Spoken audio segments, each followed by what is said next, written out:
47 minutes before she was supposed to say, "I do," Rachel Summers made a bathroom break that would destroy her entire life. Standing in that church hallway, 6 weeks pregnant with a secret she had been saving as a wedding surprise, she heard her fiancé's voice through a half-open door. But he was not practicing his vows.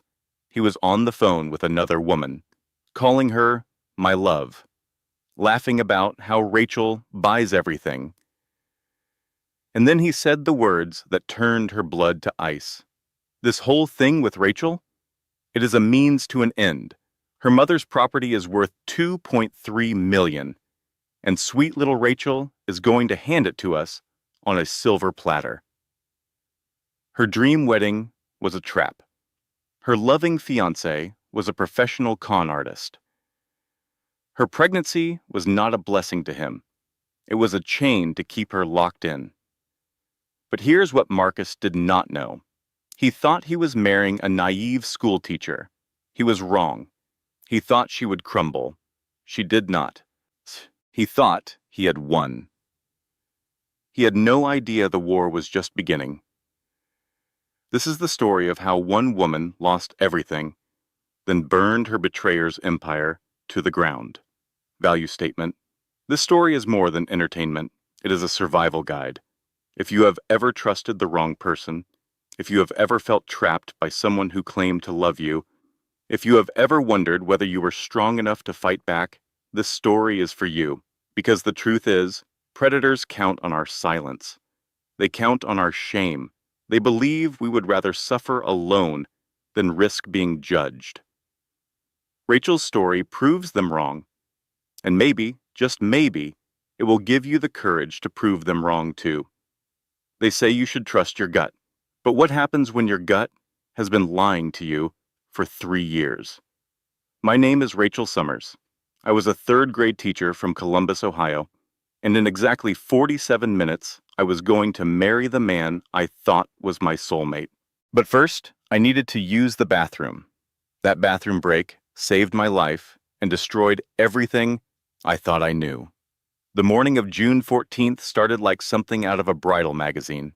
Sunlight poured through the stained glass windows of St. Michael's Community Church, casting rainbow patterns across the worn wooden pews. 87 guests would soon fill those seats. Most of them were his family and coworkers.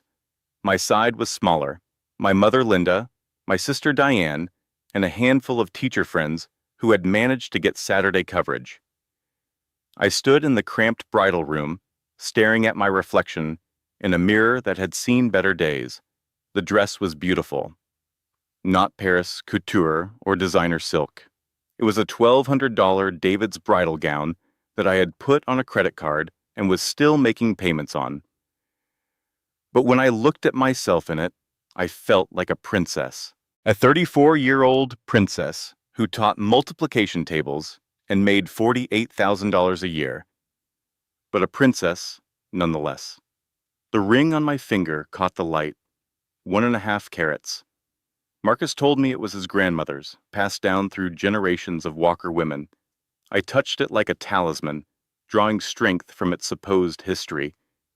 What I did not know then was that he had bought it at a pawn shop in Tampa for $600. There was no grandmother. There were no generations of Walker women. There was only Marcus and his lies. But in that moment, I was blissfully ignorant. I was also 6 weeks pregnant with a secret I had been saving for the reception. I kept touching my still flat stomach, imagining the look on Marcus's face when I made the announcement. We had talked about children. He said he wanted 4. I had laughed and said we would start with 1 and see how it went. The door burst open, and my sister Diane swept in, already stressed, eating from a plate of mini quiches she had liberated from the reception hall. "If you keep eating those, you will not fit in your dress," I teased. Diane rolled her eyes.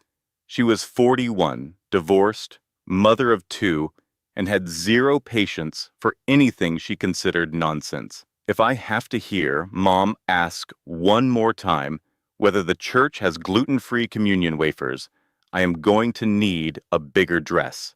She shoved another quiche in her mouth. How are you feeling? Nervous? Excited? Ready to run? I laughed. I am not running anywhere. This is the happiest day of my life, and I meant it. After everything I had been through, after my broken engagement at 28, after years of dating men who never called back, after watching all my friends get married while I wondered what was wrong with me, I had finally found him. Marcus Walker, regional sales manager. Volunteer at my school's fundraiser. The man who actually called when he said he would. He understood me in ways no one else ever had. He knew about my father leaving when I was 7, how it had shaped my fear of abandonment. He knew about my mother's early-stage dementia, how I worried about her constantly. He held me when I cried about these things and promised he would never leave. I believed him. Diane studied my face with the intensity of a woman who had survived her own marital battlefield. You really love him, do you not? More than anything, she nodded slowly. Then I am happy for you, Rach. I really am. There was something in her voice, a hesitation, a shadow. But before I could ask about it, there was a knock at the door. One of the bridesmaids poked her head in with a zipper emergency, and the moment passed. 20 minutes until the ceremony. Diane went to help with the zipper crisis while I tried to calm my racing heart. I needed a moment alone, just one quiet moment to breathe, to center myself, to appreciate what was about to happen. The bridal room bathroom was occupied, so I slipped out into the hallway, heading for the small restroom near the church office. The corridor was quiet, most of the activity concentrated in the main hall where guests were being seated. My heels clicked against the tile floor, the sound echoing off the walls. That is when I heard his voice, Marcus, coming from the church office, the door slightly ajar. He was supposed to be in the groom's room with his best man, doing whatever men do before weddings. But he was here, alone, his voice low and urgent and intimate. I know, baby, he was saying. I know. Just a few more hours and this whole circus will be over. I froze. My hand hovered over the bathroom door handle. Baby. He called someone baby. My brain scrambled for innocent explanations. His mother? No, he called her mom. His sister? She was sister. Who was baby? The other voice came through then, tinny and distant. Speakerphone. It was female, honeyed, confident. I just hate that you have to go through with this. It feels wrong. I could not move, could not breathe. Every instinct screamed at me to walk away, to unhear what I was hearing, to preserve the beautiful illusion of my wedding day. But my feet were rooted to the floor. Marcus sighed. It is necessary. You know the situation. Her mother's house is the only thing standing between us and the development deal. Once I am her husband, I have legal standing to... I know. The woman cut him off. The community land trust thing. But Marcus, she is pregnant. That complicates everything. The world tilted. He knew. He knew about the baby. But I had not told anyone except my doctor. How did he know? Had he gone through my things? Read my journal? His response turned my blood to ice. That actually makes it easier. She will be so focused on the baby, she will not notice anything until it is done. And honestly, it locks her in. What single pregnant woman is going to leave her husband? He laughed then. A cold, calculating sound I had never heard from him before. She is not her father. She will not walk away from her kid. She is not her father. He was using my deepest wound, my greatest fear, as a weapon against me. He knew that my father's abandonment had defined my entire life. He knew I had sworn I would never do to a child what my father did to me, and he was counting on that loyalty to trap me. The woman on the phone laughed too. You are terrible. That is why I love you, The house, the land, the whole development. We are looking at 2.3 million once we flip it. Her mom has been sitting on that property for 40 years. 3 acres of prime real estate next to the new highway interchange. And sweet little Rachel is going to hand it to us on a silver platter. I stumbled backward, my hand flying to my mouth to stifle the sob rising in my throat. My vision blurred. The hallway seemed to stretch and warp around me. This was not real. This could not be real, but it was. Every word, every syllable, real. I somehow made it into the bathroom. I locked the door. I sank to the cold tile floor in my $1,200 dress, and I vomited. The bathroom floor was freezing against my bare legs, where my dress had ridden up. I sat there, shaking, my mind racing through the conversation I had just overheard, trying to find some interpretation that was not devastating. There was none. Through the thin walls, I could still hear Marcus talking. His voice had shifted now, lighter, almost playful. I have to go. Best man is probably looking for me. I will see you tonight at the hotel. Room 412, tonight, our wedding night.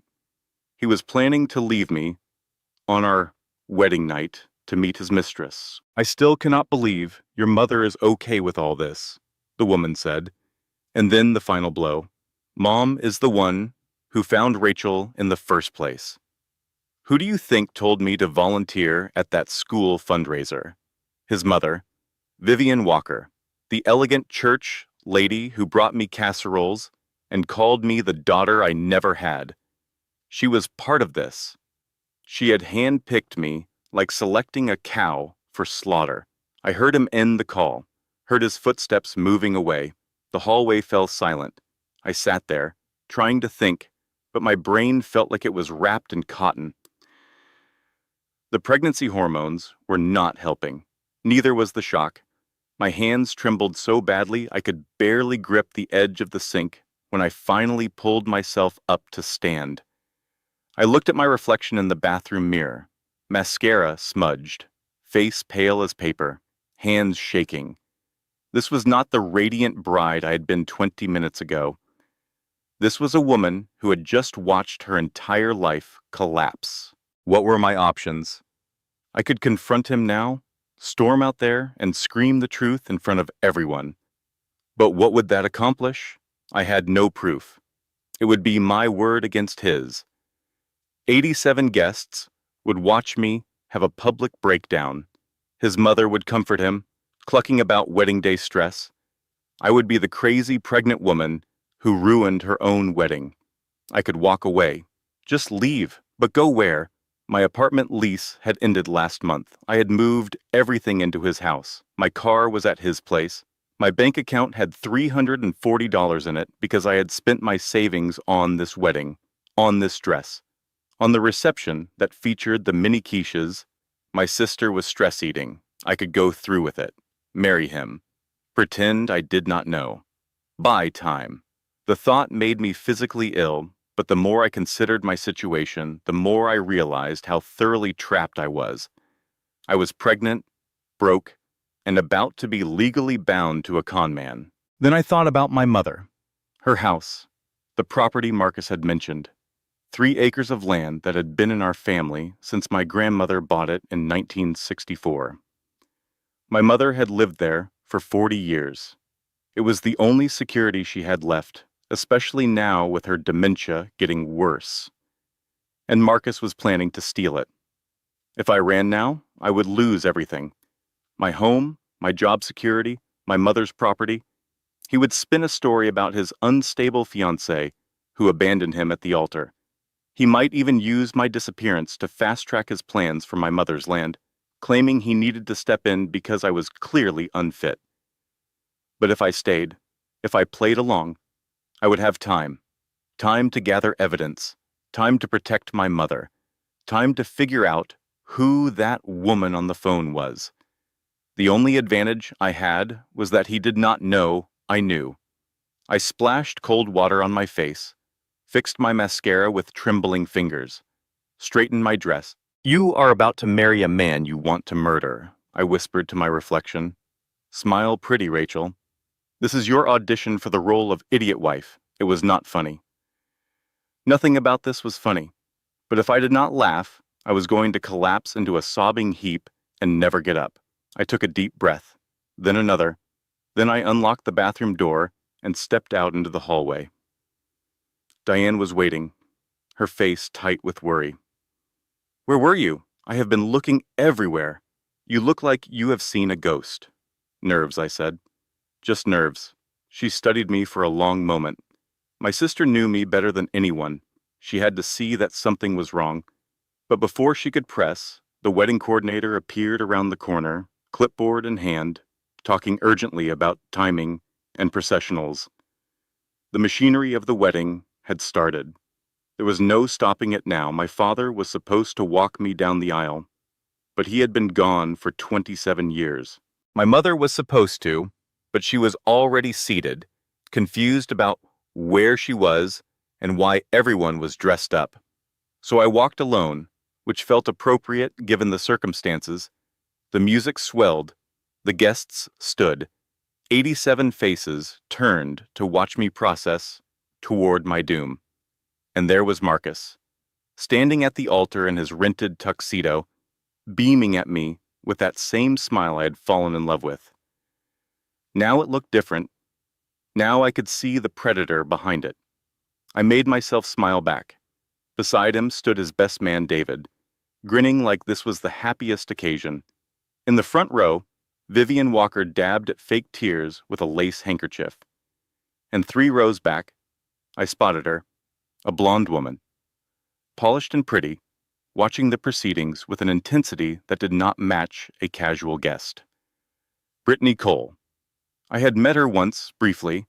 Marcus said she was his real estate partner. Now I understood what kind of partnership they had. When I reached the altar, Marcus took my hands. His touch, which once made me feel safe, now made my skin crawl. You look breathtaking, he whispered. You have no idea, I replied. His smile flickered, something in my tone. But before he could react, the officiant began speaking, and the moment passed. The ceremony was a blur. I said the words, I do, for better or worse, till death do us part. Each vow felt like swallowing broken glass. When he kissed me, I kept my eyes open. I watched Brittany Cole's face across the room. She looked away. Got you. The reception was held in the church hall. Streamers and balloons and a DJ playing songs from our supposed story as a couple. Our first dance was to a song Marcus had picked because it was playing in the restaurant where we had our first date. Now I wondered if that restaurant, that date, that entire meet-cute had been calculated, part of the trap. About an hour in, Marcus excused himself to take a call. Work stuff, he said with an apologetic shrug. The Singapore deal? I will be right back. I smiled and nodded like the good little wife I was pretending to be. The moment he was gone, I moved. His phone was sitting on the head table where he had left it, tucked under his napkin. He was so confident, so sure of himself, that he had not even bothered to take it with him. I knew his passcode. Our anniversary, 0714. My hands were steady as I scrolled through his messages. I found the thread with B almost immediately. The messages went back 2 years, before he had even met me. Found the perfect target, Brittany had written. 3rd grade teacher, single, desperate. Her mom owns that property on Route 40. Send me her info, Marcus replied. I screenshot everything, sent the images to my own phone, deleted the sent message from his records. My heart was pounding so hard I was sure everyone could hear it, but no one was paying attention to the bride checking her husband's phone. Why would they? This was supposed to be the happiest day of my life. I had just finished when Marcus returned. He smiled, took my hand, and led me back to the dance floor. I smiled back, and I started planning. Living with a man you hate while pretending to love him is its own special kind of torture. The first month of my marriage was an exercise in survival. Every morning, I woke up next to Marcus and felt my stomach turn. Every evening, I listened to him talk about our future, our plans, our life together, and I smiled and nodded while mentally cataloging evidence. I documented everything, every suspicious phone call, every late night when he claimed to be working, every time Vivian visited, and the two of them exchanged looks they thought I did not see. I was 8 weeks pregnant now. The morning sickness was brutal, but I used it to my advantage. It gave me an excuse to be tired, to go to bed early, to avoid his touch. Sorry, honey, I am just so nauseous. The doctor said it should pass soon. Marcus was solicitous, concerned. He brought me ginger tea and crackers. He rubbed my back when I was sick. He played the role of devoted expectant father so convincingly that sometimes, in my weaker moments, I wondered if I had misheard that phone call. Then I would look at the screenshots, saved in a hidden folder on my phone, and I would remember. 3 weeks after the wedding, I found a lawyer. Janet Powell was 58 years old, built like a bulldog, and had the demeanor of someone who had seen every dirty trick in the book. Her office was cluttered with case files and family photos, and a needlepoint pillow that read, "What would Ruth Bader Ginsburg do?" I sat across from her desk and told her everything: the overheard phone call, the screenshots, the property scheme, the pregnancy. She listened without interrupting. When I finished, she leaned back in her chair and was quiet for a long moment. "You have enough for a divorce," she said finally. "Maybe enough for fraud charges, depending on how the prosecutor feels. But if you want to stop them from getting your mother's property, we need more. We need to prove this was a planned scheme, not just a cheating husband." "How do I do that? Time, documentation, and you need to stay married to him long enough to gather evidence, but not long enough for him to actually steal anything." I laughed, but it came out bitter. "So I need to live with my enemy while building a case against him. Welcome to family law." Janet's smile was grim. "It is like chess, except everyone is crying and someone is always hiding money." She gave me a list of things to look for: financial records, property documents, communication with Brittany and Vivian, anything that showed premeditation. I went home that night and started searching. Marcus was not careful. He was confident, which made him sloppy. I found documents in his home office, in folders labeled boring things like tax records, 2019, bank statements showing regular transfers to an account I did not recognize, emails discussing the development plan for land that was not his to develop. I photographed everything. I built my case. I started to believe I might actually win. That was my first mistake, believing I was safe. I came home from a doctor's appointment on a Thursday afternoon. I was 12 weeks pregnant now, just past the first trimester danger zone. The baby was healthy.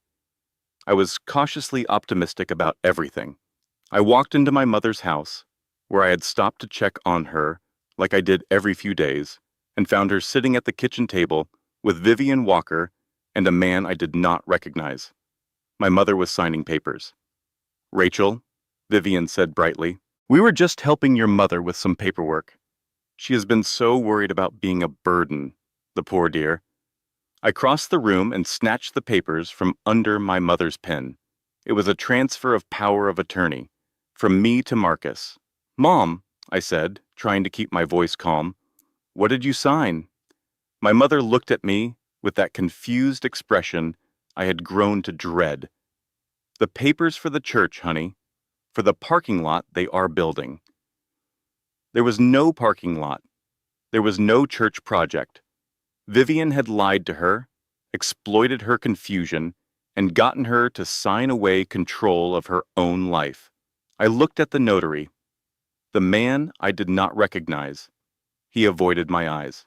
"This is not legal," I said. She has dementia. She cannot sign legal documents. Vivian's smile did not waver. Linda has good days and bad days. Today was a good day. She knew exactly what she was signing. Did you not, Linda? My mother nodded uncertainly. I was helping, she said. Was I helping? You were helping so much, Vivian assured her. She finally looked at me, and behind the sweet church lady mask, I saw something cold. Your husband just wants to take care of his family. Rachel, you should be grateful. I wanted to scream. I wanted to tear up the papers. I wanted to grab my mother and run. But the notary had already stamped everything. The damage was done. I raced to Janet's office the next morning. She looked at the documents, and her face went gray. They exploited a loophole, she said.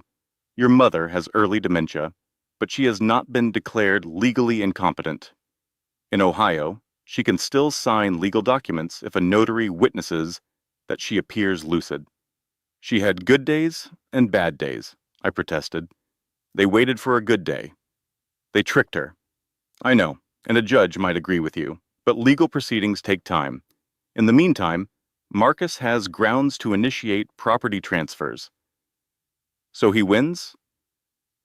Not necessarily. Janet was already pulling out files, making notes. But this just got a lot more complicated. And Rachel, there's something else you should know. What? That notary? I ran his credentials. He is not licensed to notarize in this county. He is from the next county over, which is technically legal for some documents, but not for power of attorney transfers involving vulnerable adults. So the signing might be invalid. Might be. It depends on the judge. It depends on a lot of things. I left her office with a thin thread of hope. But that night, as I lay next to Marcus listening to him breathe, I realized how badly I had underestimated him. He was not just a cheating husband. He was a professional, and he had planned this for years. The stress was constant. I could not eat. I could not sleep. I jumped at every sound, analyzed every word Marcus said for hidden meanings. I was 12 weeks pregnant and felt like I was dying. 3 days later, I started bleeding. The emergency room at Columbus General was bright and cold and smelled like disinfectant. I sat on a hard plastic chair in a hospital gown, watching the clock on the wall tick away, seconds that felt like hours. Marcus was at a work dinner, with Brittany probably. I had not even tried to call him. Instead, I had driven myself to the hospital, bleeding through my clothes, because I could not think of anyone else to call. My mother did not remember what day it was. My sister was 2 hours away with her own kids. My teacher friends were not close enough for this kind of emergency. I was alone. The doctor came in with a clipboard and a carefully neutral expression. Mrs. Walker, she said, I am Dr. Chen. You are experiencing what we call a threatened miscarriage. Am I losing the baby? Not yet. But you are at high risk. I need you on complete bed rest. No stress, no physical activity. Your body needs time to stabilize. I laughed. It came out harsh and strange, and the doctor looked at me with concern. No stress, I repeated. My husband is trying to steal my mother's property. My mother has dementia. I have $300 in my bank account. And you want me to avoid stress? Dr. Chen pulled up a chair and sat down. She was about my age, maybe a little older, with kind eyes and practical hands. Mrs. Walker, Rachel. I do not know your situation, but I know that stress can affect pregnancy outcomes. Whatever is happening in your life, you need to find a way to step back from it, at least for a few weeks. Is there anyone who can help you? Family? Friends? I thought about it, really thought about it. My sister, I said finally. Maybe my sister. Call her tonight. Whatever is going on, you do not have to handle it alone. I nodded, but I did not really believe her. I had been handling things alone my whole life, since I was 7 years old and my father walked out. Since I learned that depending on anyone else was just setting yourself up for disappointment. But I called Diane anyway. She answered on the second ring, sounding harried. Kids screaming in the background, dishes clattering. Rach, what is wrong? You never call this late. I need help, I said, and then I started crying and could not stop. Diane was at the hospital within 3 hours. She had dropped her kids with her ex-husband, which she hated doing, and driven through the night. When she walked into my room, she looked exhausted and furious, and exactly like the big sister I needed. Okay, she said, closing the door. Talk. So I talked. I told her everything I had not been able to say. The overheard phone call, the screenshots, the property scheme, the fake power of attorney, the bleeding, the baby I was terrified of losing. Diane listened with her jaw getting tighter and tighter. When I finished, she was silent for a long moment.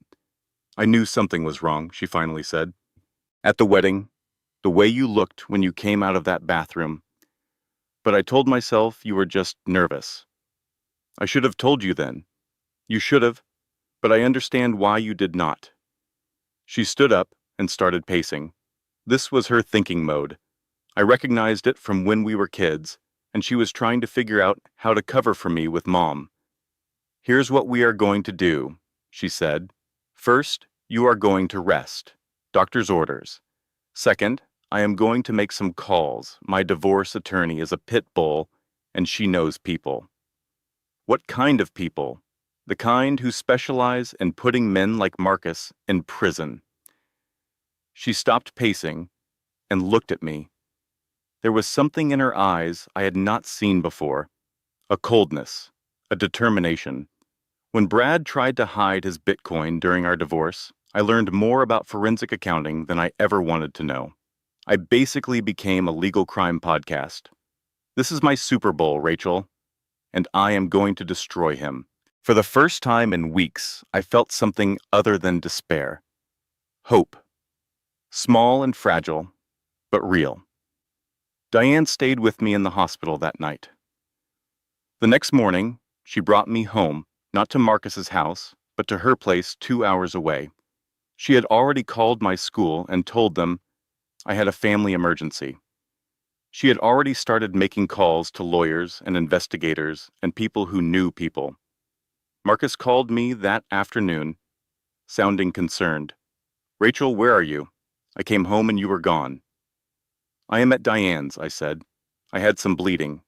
The doctor put me on bed rest. Bleeding? His voice sharpened. Is the baby okay? The baby is fine. I just need to rest. Come home. I can take care of you. I will be home in a few days. Diane is here. I am fine. Pfeen. I hung up before he could argue.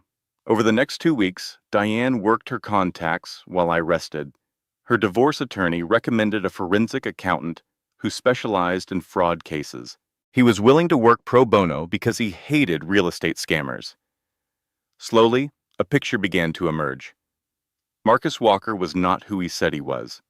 His real name was Marcus Wayne Hollister. He was wanted in Florida for real estate fraud. He had done this before, at least twice, in other states. Target vulnerable women with property, marry them, steal their assets, disappear. And Brittany Cole? She was not his mistress. She was his wife. They had been married for 7 years. I stared at the documents Diane had spread across her kitchen table. Marriage certificate, dated 7 years ago. Marcus Wayne Hollister and Brittany Ann Cole. Florida courthouse. My marriage was not real. It had never been legal. I was not his wife. I was his victim, and I was going to make him pay. Armed with new information, we built a trap. Diane's forensic accountant found the money trail. Marcus and Brittany had been running this scheme for over a decade. At least 7 women across 4 states, all targeted the same way. Single, lonely, with property or assets worth stealing. They were professionals, and they had gotten away with it for years because none of their victims had ever talked to each other, until now. The forensic accountant connected us with a woman named Christina from Tampa. She was Marcus's first known victim, targeted 12 years ago. She had lost her grandmother's house. She had lost her son, in the custody battle that followed when Marcus's lawyers painted her as unstable, but she had kept records. Everything. Years of documentation she had been waiting to use. He did the same thing to me, Christina said, when we first talked on the phone.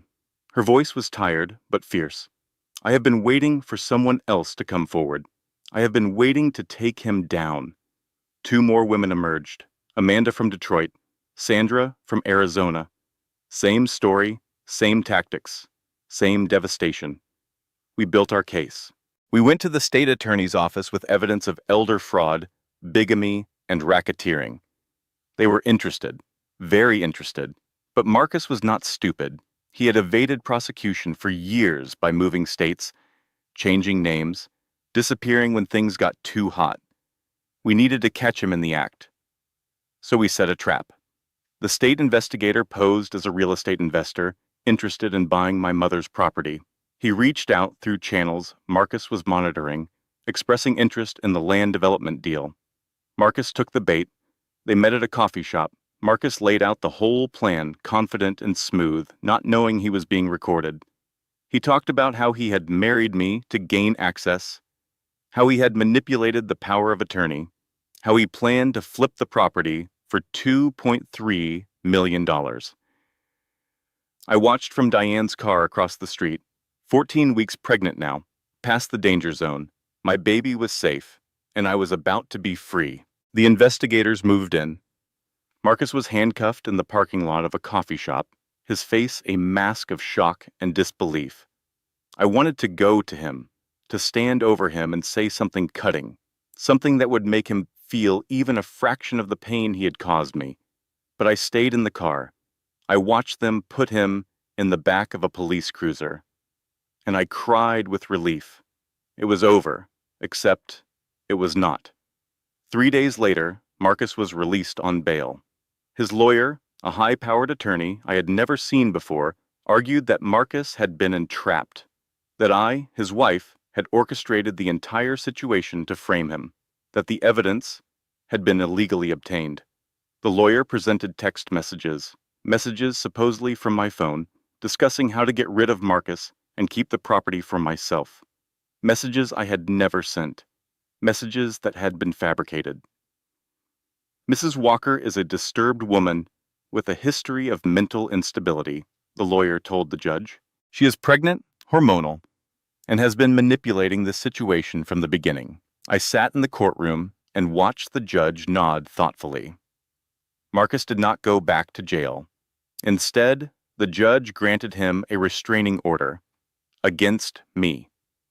I could not come within 500 feet of Marcus or Vivian. My mother was still living with Vivian. I had tried to save her, and instead, I had lost access to her completely. The next month was the worst of my life. Everything fell apart at once, like dominoes crashing in slow motion. First, my job.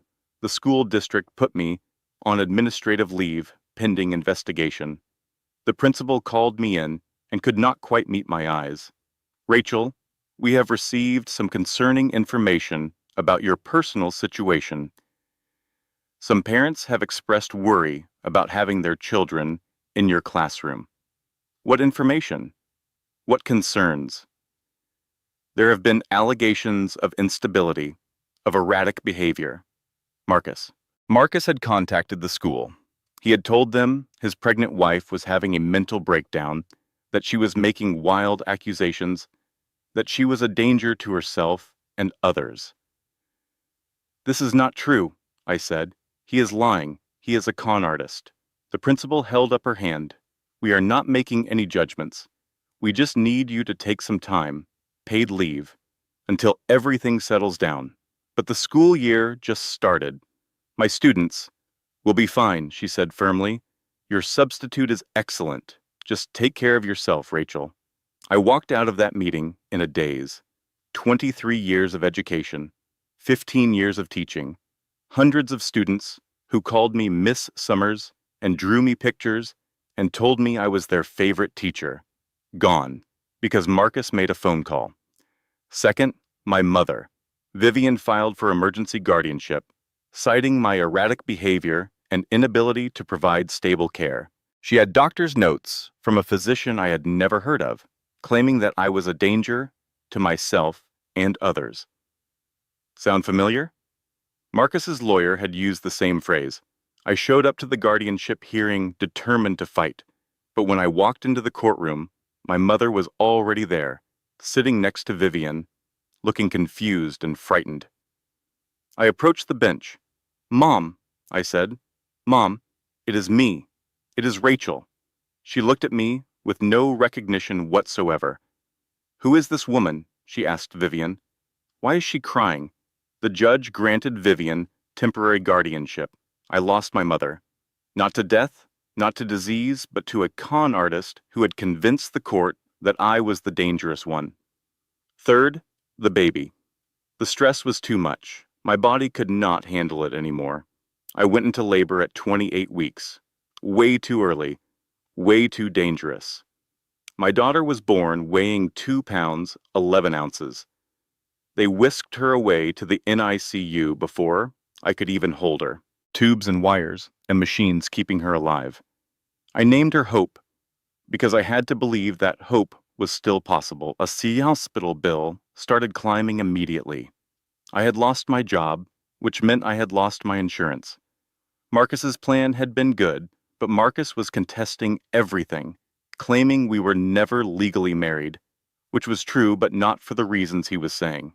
$200,000, then $250,000, then $300,000. I sat in the NICU, watching my daughter breathe through a tube, and felt the last pieces of my life crumble to dust. Marcus sent flowers, white roses, with a card that read, "Get well soon, both of you. We can still be a family. Just drop the charges." I wanted to burn them. Instead, I just asked the nurse to throw them away. This is the moment I want anyone listening to remember, because if you are going through something like this, you have probably hit a point like this too. The point where giving up seems logical, where surrendering seems kind, where you look at your child and think maybe they would be better off if you just stopped fighting. I sat in that NICU, broke and broken, and I heard that voice in my head. Just give up. You have lost everything. He has won. What is the point? But that voice was not mine. That voice was his. Marcus had planted it there, through months of manipulation, through strategic isolation, through systematic destruction of everything I had built. And I did not have to listen. The letters started arriving 2 weeks after Hope was born. The first one was from Christina in Tampa, the woman who had helped us build our case. "I saw what happened on the news," she wrote. "The restraining order, the custody battle. I know how it feels to have everyone believe him instead of you. But I want you to know something. You are not alone, and this is not over." She had included more documentation, names and dates and evidence she had been saving for years, waiting for the right moment. The second letter came from Amanda in Detroit. Same story, same offer of help. Then Sandra from Arizona.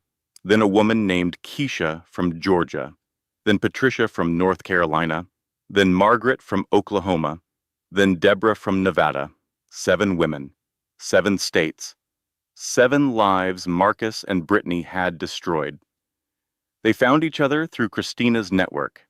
She had been quietly connecting victims for years, building a support system, waiting for someone to finally take Marcus down. Now that someone was here, and she had an army, Diane set up a group chat. She called it Marcus's Exes But Like for Justice. "Should we have matching t-shirts?" Christina texted.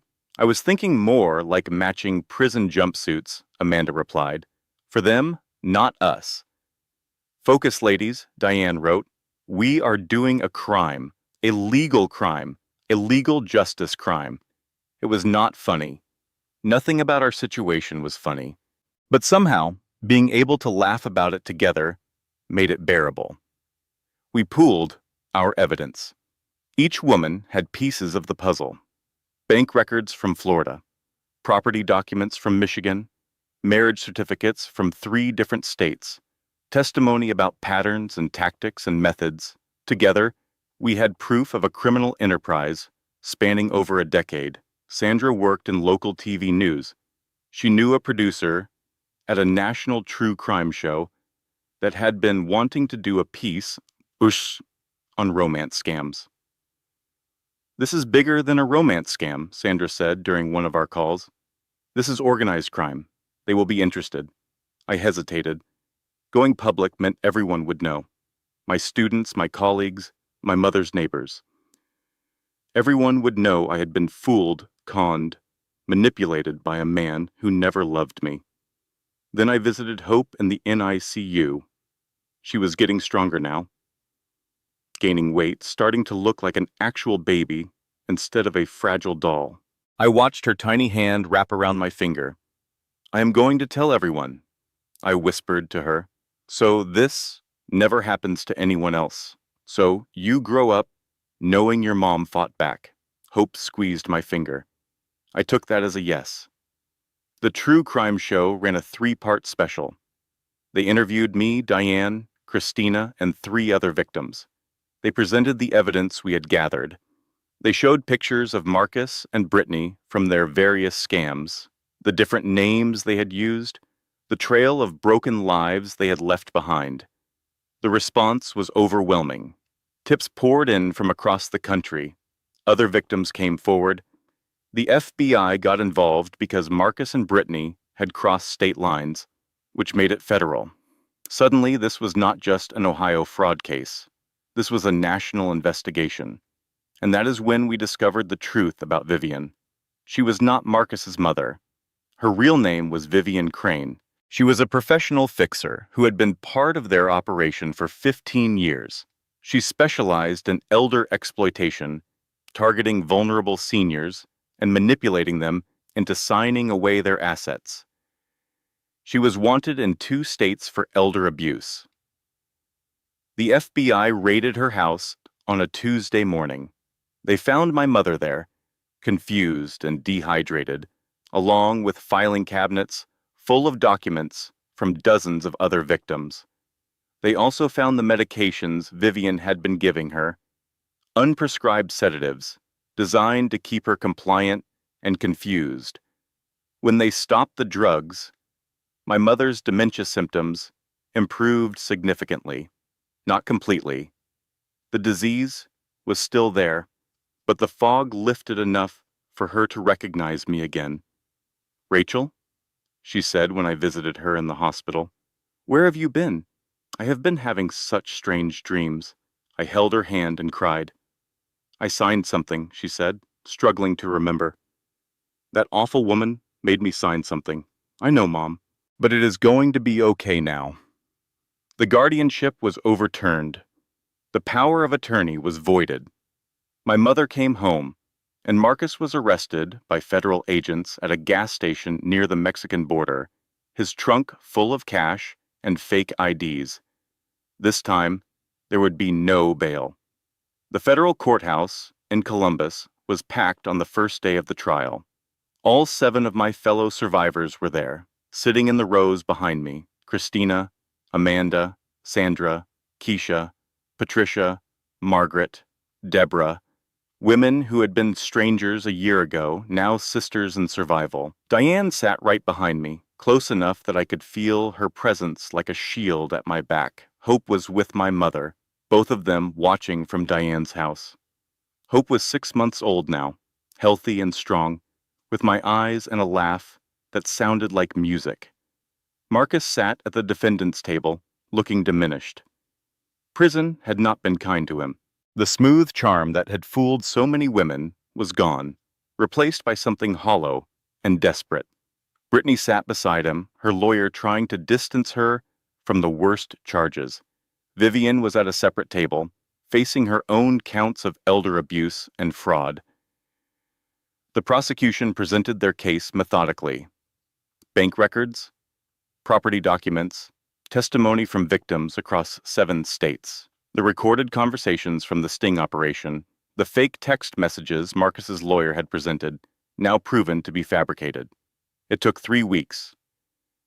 3 weeks of reliving the worst moments of our lives, of watching Marcus try to spin every piece of evidence, of listening to his lawyer call us unstable, emotional, hysterical. But we had the truth, and the truth was undeniable. On the last day of testimony, I took the stand. Marcus's lawyer tried to rattle me. He asked about my father's abandonment, suggesting I had daddy issues that made me desperate for male attention. He asked about my failed engagement at 28, implying I was damaged goods. He asked about my mental state during the pregnancy, hinting that hormones had made me irrational. I answered every question calmly and clearly, and then it was time for my closing statement. I turned to face the jury, 12 strangers who would decide whether the man who had destroyed my life would face justice. I was a third-grade teacher who wanted to be loved, I said. That is not a crime. I believed a man who said he loved me. That is not a crime either. I looked at Marcus. He could not meet my eyes. What he did, I continued, systematically targeting vulnerable women, stealing our savings, our homes, our families, that is a crime. He studied us. He learned our weaknesses.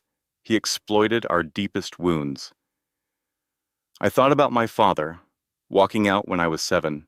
I thought about how Marcus had used that wound against me, how he had promised he would never leave, knowing it was the one thing I needed to hear. He counted on our silence, I said. He counted on our shame. He thought we would be too embarrassed to admit we had been fooled. He thought we would rather suffer alone than come forward and risk being judged. I looked at the women in the gallery, my sisters, my army, but we are not silent anymore, and we are not ashamed. Being conned by a professional con artist does not make you stupid. It makes you human. It means you had a heart big enough to love and trust. He is the one who should be ashamed. He is the one who is broken. I turned back to the jury. This ends today, not just for me, but for Christina, who lost her grandmother's house, for Amanda, who lost her son, for Sandra and Keisha and Patricia and Margaret and Deborah, for every woman who ever trusted the wrong person and paid the price. I took a breath. He thought he broke me. He was wrong. The verdict came back in 4 hours. Guilty on all counts. Federal racketeering, wire fraud, elder abuse, bigamy. Marcus was sentenced to 47 years. He would die in prison. Brittany got 35 years. Vivian got 28. When the judge announced the sentences, I did not feel triumph. I did not feel joy. I felt tired, bone-deep exhaustion that I had been holding at bay for over a year. But underneath the exhaustion, there was peace. It was over. 2 years have passed since the trial. I stand in front of my mother's house, the house Marcus tried to steal, watching children play in the garden that was once overrun with weeds. The building has been renovated now, expanded, transformed into something beautiful. The sign by the front door reads, "The Linda Summers Center for Justice." It took almost a year to make it happen. Fundraising, grant applications, building permits, endless paperwork. But when you have an army of determined women who have already survived the worst, bureaucracy does not stand a chance. The center provides legal aid for domestic abuse survivors and fraud victims. Free consultations with attorneys who specialize in the tactics men like Marcus use. Support groups where women can share their stories without shame. Christina runs the Tampa chapter now. She takes calls from women who are just discovering their husbands are not who they claim to be, who are scared and confused and do not know where to turn. She tells them what I told her. You are not alone. This is not your fault. And we are going to fight. Amanda coordinates with law enforcement across multiple states, helping identify patterns that might indicate fraud rings, like the one Marcus ran. She has helped catch 3 other operations in the past year. Diane manages the volunteers. She brings her chaos energy and her biting humor and her absolute refusal to let anyone wallow. She is the reason our support groups sometimes end in laughter instead of tears. And me? I teach. Not third grade anymore. The scandal made that complicated. Too many parents who remembered the news coverage. Too many awkward questions. Now I teach financial literacy and fraud prevention at community colleges. I help women recognize the warning signs I missed, the too fast romance, the isolation from friends and family, the subtle ways predators study their victims before striking. Sometimes, when I am giving a lecture, I see a woman in the audience with that look in her eyes, the look that says she is living it right now, that she came here hoping someone would tell her she is not crazy. I always make time to talk to those women afterward. I give them my number. I tell them about the sinner. I tell them what I wish someone had told me. Trust your gut, even when everyone else is telling you that you are wrong. Hope is 2 years old now. She runs around the center's garden, chasing butterflies and laughing at everything. She has my eyes and my stubbornness and a smile that lights up every room she enters. She does not know what her father did. She does not know about the trial or the scam or the year I spent fighting for our survival. Someday I will tell her when she is old enough to understand. For now, I just want her to know that she is loved, that she is safe, that her mother will never, ever give up. My mother lives with me now. The dementia is still there, progressing slowly, but she has good days and bad days. On the good days, she remembers everything. She holds Hope on her lap and tells her stories about growing up on the farm, about meeting my father, about raising me and Diane. On the bad days, she does not remember my name, but she always smiles when she sees Hope. Some bonds go deeper than memory. The center had its official opening last month. All 7 survivors came, along with dozens of other women we have helped over the past 2 years. We cut a ribbon and took photos and cried happy tears. Diane made a speech about sisterhood and resilience. Christina talked about how long she had waited for justice. I talked about hope, about the future, about the world I want my daughter to grow up in. A world where predators like Marcus cannot hide in plain sight, where women support each other instead of competing, where being conned does not mean being silenced. After the ceremony, a young woman approached me. She looked nervous, clutching her purse like a lifeline. "I heard your story," she said, "on that true crime show, and I think my husband might be—" She could not finish the sentence, but she did not need to. I knew exactly what she was trying to say. "Come inside," I told her.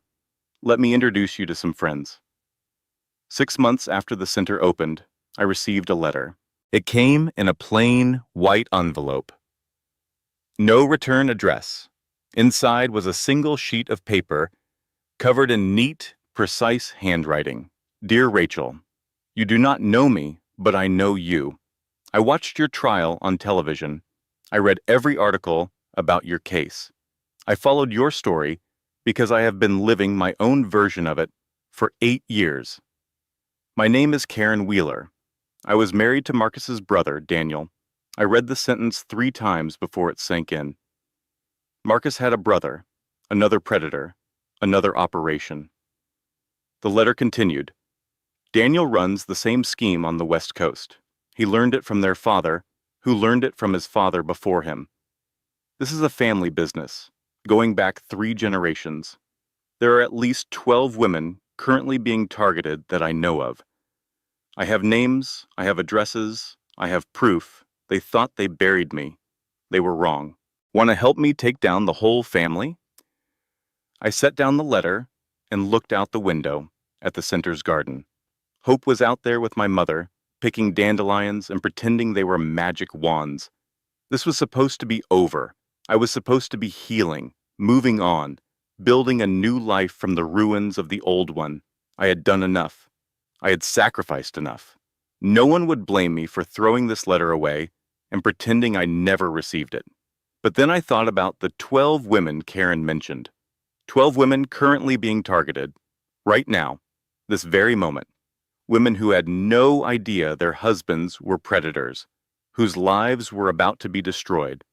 I thought about who I was before Marcus, a third-grade teacher from Columbus, Ohio, who just wanted to be loved. If someone had warned me, if someone had told me the truth, I might have escaped before the trap closed. I thought about hope, about the world I wanted her to grow up in. And I thought about something Janet, my lawyer, told me once. When you survive something terrible, you have two choices. You can let it define you, or you can use it to define what you stand for. I picked up my phone and called Diane. She answered on the second ring, sounding out of breath. She had probably been chasing her teenagers again. "Rach, what is up?" "So?" I said, looking at Karen's letter. "Remember how you said you were basically a legal crime podcast?" Diane laughed. "Oh no. What now? How do you feel about a sequel?" There was a pause. I could practically hear her grinning through the phone. "Tell me everything," she said. They thought I was just another Mark, a single mom with a sad story and a big heart. They thought they broke me. But here's the thing about breaking someone. Sometimes you do not destroy them. Sometimes you just make them sharp enough to cut you back. My name is Rachel Summers. I am a third-grade teacher, a mother, a fraud survivor, and apparently a professional con artist hunter now. And I am just getting started. If this story resonates with you, do not let it end here. Hit that like button so more women can find this message. Drop a comment and share your thoughts. Have you ever trusted someone who turned out to be a lie? Your story might be exactly what someone else needs to hear today. Subscribe and turn on notifications so you never miss another story of resilience, justice, and fighting back. And if you know someone who needs to hear this, share it with them. You never know whose life you might change. Now, let us begin. Closing credit. This content was carefully researched, developed, and manually edited by our team to deliver meaningful stories with real-life lessons. We believe that every story should leave you stronger than before. Thank you for being part of this journey.